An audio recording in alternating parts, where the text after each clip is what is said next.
man, so crypto's second largest stablecoin has dramatically depegged USDC, falling as low as 0.85 cents to the dollar. That is a 15% depeg on the back of the Silicon Valley Bank collapse. We are still depegged on many different exchanges, but the recovery has started. You can see we're now sitting at 0.95 to the dollar, 0.91 here on other exchanges. So for example, here you can see on Kraken is 0.91, on Bitstamp it's 0.89. This is not great. What is going on? Is USDC at risk of collapsing? We know that Coinbase have posted we are temporarily pausing USDC USD conversions over the weekend while banks are closed. During periods of heightened activity, conversions rely on USD transfers from the banks that cleared during normal banking hours. Now, this all started yesterday. Before I went to bed, I did see rumors of people starting to pull their money out of USDC. Now, why? Why would they do such a thing? Well, you need to understand first, Silicon Valley Group, which we covered off yesterday, SVB, who were forced into closure yesterday by the regulators, by the FDIC, they are the 18th roughly largest bank here in the US. So as you can see, the centralized entity Circle that issues the USDC, okay, they've issued 43.4 billion USDCs in circulation. That's how many there are out there. Now they're backing that with 43.5 billion in reserve. So they're backed 1-to-1.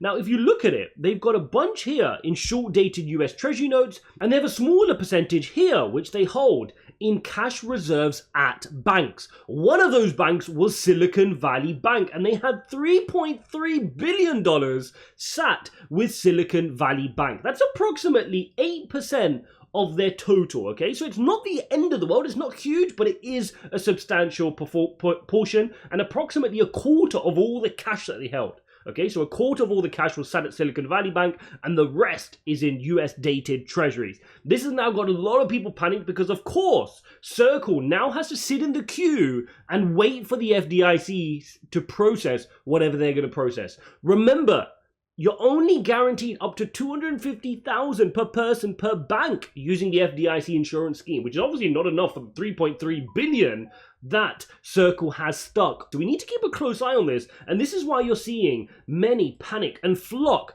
to take their money out of USDC. Now this is a huge blow for the space. This is the second largest stable coin we have in the market. You can see here, sitting here at about 40 billion in market cap. Tether, of course, being the biggest by far, sitting at 72.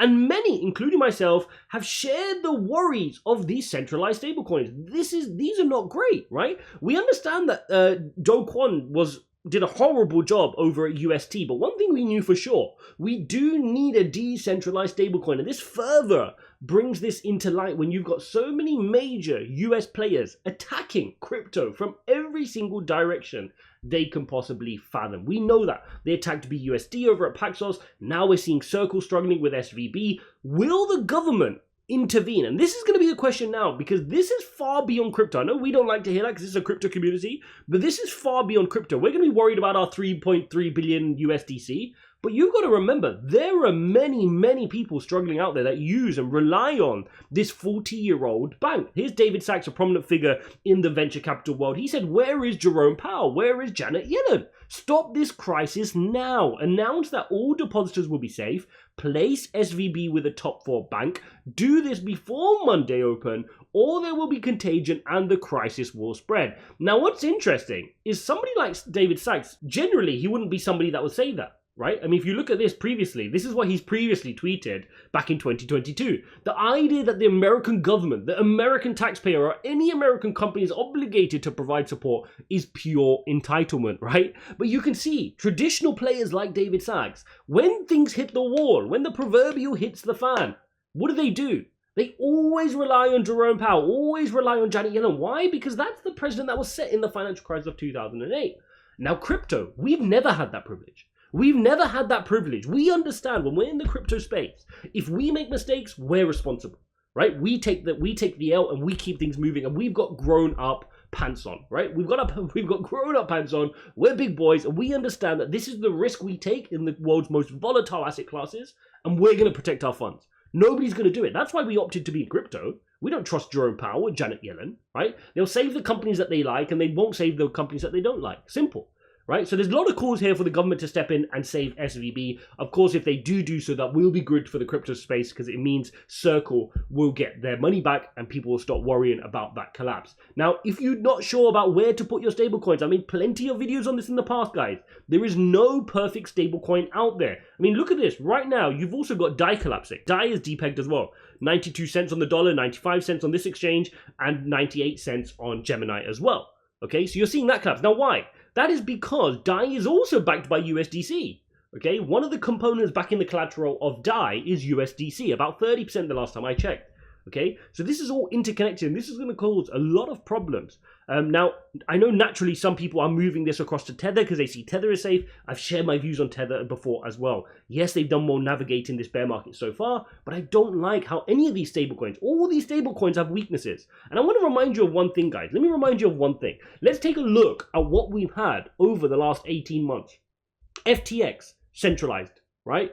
BlockFi, centralized. Voyager, centralized. Genesis, centralized. Silvergate, centralized. SVB, traditional finance, centralized. Right? Circle, centralized. When are we going to learn?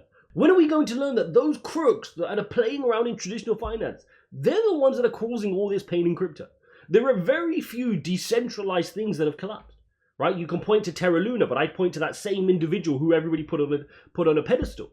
Anything which is decentralized, anything where the source is open code, has been doing well. And what is the safest asset class right now? Bitcoin. And this should be a reminder to everybody. I try to remind you guys every so often that Bitcoin is the proven one. Bitcoin is the one that has been through time. It's tested. It's been battle tested. It's worn, right? Everything else is but a risk beyond that. Like I always say, Bitcoin, Ethereum, fine. I can invest some serious money. Altcoins, definitely risky, right? Venture capital. Stablecoins, necessary evil. I don't like sitting in stablecoins. I mean, numerous videos. I'm going to link up my stablecoin video here for you guys to watch. I mean, numerous videos saying, guys, do not leave significant portions of your wealth in stablecoins. If you either want to get into crypto or you want to get out into dollars. Do not stay in that middle ground. That middle ground is not to be played with. You don't know where this contagion could lead. And I made a video yesterday explaining how this SVB crisis could create crazy ripple effects. This could slow down the whole of innovation in America. We're talking major startups holding their money in Silverbank, cannot make payroll for their companies, right? If you think we've heard all of it, we've not. You wait until Monday, Tuesday, Wednesday starts kicking off and companies and startups start saying, oh, I can't make payroll, guys. I've heard there are platforms out there, crypto platforms out there that do operate your payroll through crypto for you that would bank with Silvergate as well, right? I tweeted that last night. They're going to struggle. There is so much contagion and so many pages to this book that we're going to find out through this weekend and definitely from Monday, Tuesday, Wednesday onwards, right? And it's going to be painful and we've got to be prepared for it. And I'm going to be prepared if we do see any major dips. I will be buying the dip because my conviction remains unchanged on the single best asset class we have, Bitcoin. Now is not the time for me to be adding on altcoins. There's a lot of volatility to come and we know one thing for sure. This is going to get worse. This contagion will get worse. That's my view on it. I don't think suddenly we're just going to get a crazy recovery. I think it will get painful. Now, if we take a look here at the Bitcoin chart, one thing we can see here is we did get that nice bounce off the line we had drawn here at 19,600. That's good. We're trying to hold this 20,000 level. It's holding up pretty well given the fact that USDC for the first time has depegged. That is no mean feat, right? That is one of the major stablecoins depegging on a weekend. That is bound to spook a lot of markets, but you can see Bitcoin is holding up partially well, probably because a lot of people are moving their stablecoins into Bitcoin. And I wouldn't blame you if you did that. That's a safe move, right? That's a far better move than keeping it in stablecoins where you don't know where those stablecoins have their reserves. There's no transparency to say I have this percent in this bank, this percent in this bank, right? And you don't know which bank is going to collapse. How would Circle just days ago have thought that SVB was going to close? It just happened so quickly in 36, 48 hours. They tried to withdraw their money, as did every other company that banks with SVB, but you can't get it. It's too late, which is why you need to be diversified. But here's the struggle. If you're a crypto-related company, right, you're not allowed to diversify. There's not many banks that take your money, which is why a lot of the crypto companies were banking with Silvergate, were banking with SVB. So it's almost like they kind of planned this to collapse these random small banks. Banks which, by the way, they can come out and make the argument, oh, they're not that big. We don't need to protect them. And guess what's happening? The people who would bank with Silvergate and the people who bank with SVB, the non-crypto players, guess where they go bank now? Guess who have been the beneficiaries of this? Of course, the big boys, JP Morgan, Bank of America, Citi, Goldman, BNY Mellon, of course, those guys will benefit from that, right? So you can destroy some of the smaller banks, let them collapse, they're too small, don't worry about those. But these ones, if they ever failed like they did in 2008, you're going to prop them up. So crypto going through a very tricky time, but nothing it hasn't been through before. We've seen these tough times, and it's in these tough times, ultimately, when you look at the fear and greed index and you see the markets are fearful, I always use this as my gauge. When this is in fear, well, that's when I need to roll up my sleeves. That's when I need to get to work. Guys, don't forget to smash up the likes if you appreciate this emergency update here on a weekend. I'm going to go for a walk. Let me know in the comments, what are you guys going to do? Don't just sit here in front of the charts. It's going to drive you crazy. Smash a like. Don't forget to subscribe. And I'll see you in the next one.